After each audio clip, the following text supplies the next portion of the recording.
Hi guys, in today's video I'm going to be giving you 5 tips to help improve using EQ in your tracks. So the first tip, we'll get straight on with it. The first tip is don't solo. So what I mean by this is when you're EQing, try not to pick out a specific instrument. So for example, if you're EQing your bass, try not to solo the bass and just have the bass playing while you're messing with your EQ, because you may be able to get it sounding really nice, and then when you play it back in with your mix, it may not fit in at all. So remember, when we're EQing, we're using the EQ to try and sculpt our sounds or to mix our sounds to fit into our tracks.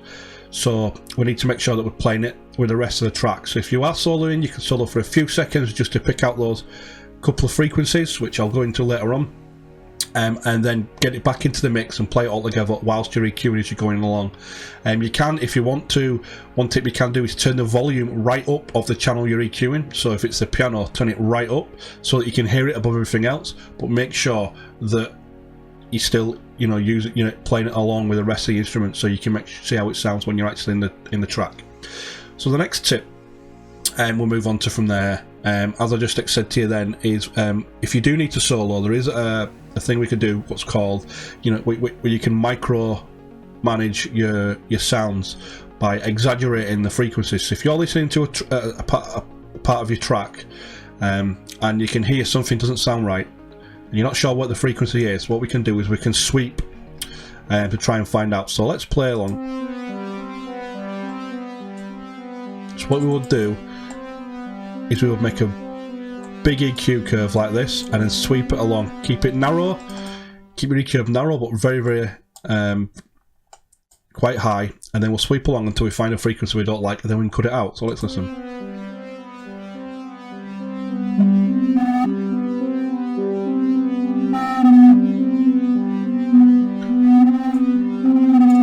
So we can hear it's resonating quite a lot there. So if we bring that down now and just minus that down, and obviously don't do it as much, just dip it down a little bit. That spot that's resonating quite loud there has now been cut out of the mix, and that'll give room. So that's around the 200 Hz, so that'll give room to move the bass or some of the low end instruments in our track. So we can do that as well. So the next thing I'm going to talk about is boosting. When I talk about boosting, I mean, are you boosting EQ? Because too much, are you boosting it too much? So if you, for example, boost this frequency here, and you boost this frequency around about here, and a frequency around about here, you're boosting the main 3 frequencies of the track. So you're boosting the low end, you're boosting the mid range, you're boosting the high end. So all this is going to do is make it sound louder. So you're actually making your track sound louder, and we will perceive a louder track as sounding better. So if you're listening to a track and you just turn it up a little bit, it'll automatically sound better to our ears. So make sure that you're not just boosting the 3 main frequencies here to make your track sound louder and think that, oh yes, this EQ is definitely working. So just remember that as well. One thing you can do is, if you do have a frequency boost and you think, you know what, I'm boosting quite a lot here, bring the volume of it back down again. So on this EQ you use it here, bring it back down and see if it fits in, and listen back to it, A/B it, listen back to it with it on and with it off at the same volume to see if the sound actually sounds any better. And another thing as well is what's called the sweet spot. So our ears will perceive this, which is normally the high end, sort of high end range here. Our ears will perceive this as sounding good, but it will exhaust your ears a lot quicker. So if you boost it like this and you listen to it over and over again, you'll get used to the sound. So you might want to go in and go, well, these more high end. So that's why it's sometimes better to leave stuff and mix the next day, or when you're mixing certain frequencies and certain parts of your track, not to over exaggerate it, not to keep doing it over and over again. Like I made a point earlier on, don't EQ in solo, EQ altogether, because if you continually listen to your track and keep boosting this frequency, you're going to get used to it quite regularly. So take breaks when you're mixing and listen to different parts of the track, listen to other tracks, and do that quite regularly to make sure that you're not overdoing it with your ears. And another thing you can do as well, moving on to our next tip, is use more than one EQ. So if you've got quite a sort of funky EQ going on, something like this, do you need to be using, is this EQ doing too much work? Of course it's doing too much work. So rather than use this EQ, something like this where you're boosting and taking a lot of frequencies, just add a second EQ in instead. Just add a second EQ in. So for example, what you could do is you could say, right, well, 1000 Hertz, we can take that away, we can take this away, we could even take this away here, you know, and leave maybe that EQ, and then on the second EQ we can go in and do the other parts that we need to do as well, so that the EQ's not stressed out as much, there's not as much strain on the EQ. And it goes for other stuff as well, like compressors and limiters. You know, if you're doing quite a lot to one EQ, the first thing you need to think of is, well, is that the right sound for the track?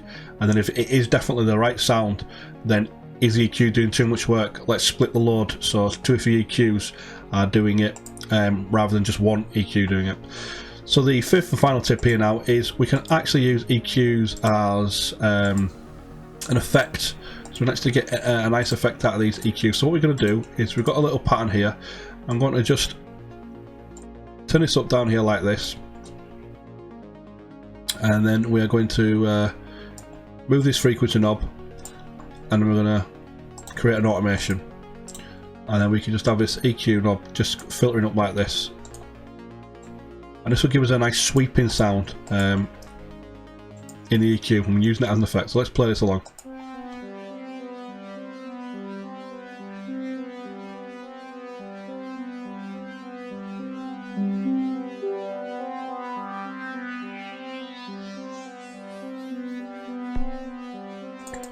There we go, and that gives us a nice sort of sweeping sound. It gives us something to do. We can even change, you know, the position of it. We can start it a lot sooner, like this.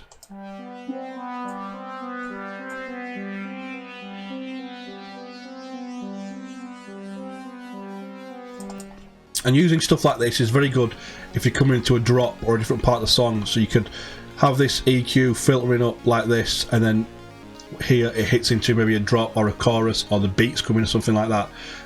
Just has a nice effect, because it's sort of sweeping up throughout the frequencies. It's rising, so it's giving that the false effect that the synth is rising, even though it's not. All it's doing is it's sweeping through the frequencies. So that's it, guys. If you have any problems with EQing, or if you want me to go into more detail about specific things, or you have any EQ tips, put them in the comments below and I'll certainly take a look. But for that, guys, that's about it for this video. Thanks for watching.